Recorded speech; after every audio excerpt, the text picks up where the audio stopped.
কলকাতার মেয়ে পূজা ব্যানার্জি টালিউডে প্রিয় মুখ তিনি, তবে বেশ জনপ্রিয় ছিলেন হিন্দি টেলিভিশনে। ঢালিউডেও করেছেন বেশ কয়েকটি সিনেমা, যার সবই কম বেশি হিট।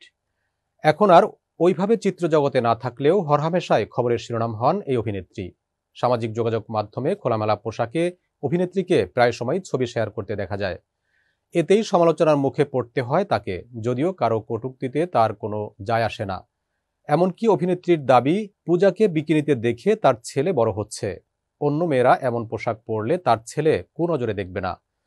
পূজা ব্যানার্জি বলেন, আমাদের আগামী যে প্রজন্ম আসছে, আমার মনে হয় তারা খুব খোলা মনের হবে। আমি খুবই আশাবাদী। আমাদের আগের প্রজন্ম, আমাদের প্রজন্মের মা বলতেই শাড়ি পরা নারীর ধারণা রয়েছে। তাই মেয়েদের শর্ট স্কার্টে দেখলে হয়তো কুনজরে দেখেন অনেকে।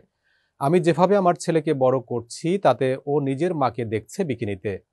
তাই অন্য মেয়েরা বিকিনি পরলে কখনোই কুনজরে দেখবে না। তিনি বলেন, আমার ছেলেকে নারীদের সম্মান করাটা সচেতনভাবে শেখাচ্ছি। ও যাতে নিজের মা ও অন্য মেয়েদের মধ্যে কোনো তুলনা না টানে, সেই শিক্ষা দিচ্ছি।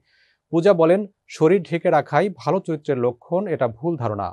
অভিনেতাদের চরিত্রের প্রয়োজনে অনেক ধরনের পোশাক পরতে হয়। আমি যেমন ব্যক্তিগত জীবনে একেবারেই সাজগোজ করি না, আর আমার সামাজিক মাধ্যমে যারা উল্টাপাল্টা লেখেন, আমি তাদের ব্লক করি না। কারণ তারা যত খুশি লিখুন, আমি তো বদলাবো না নিজেকে।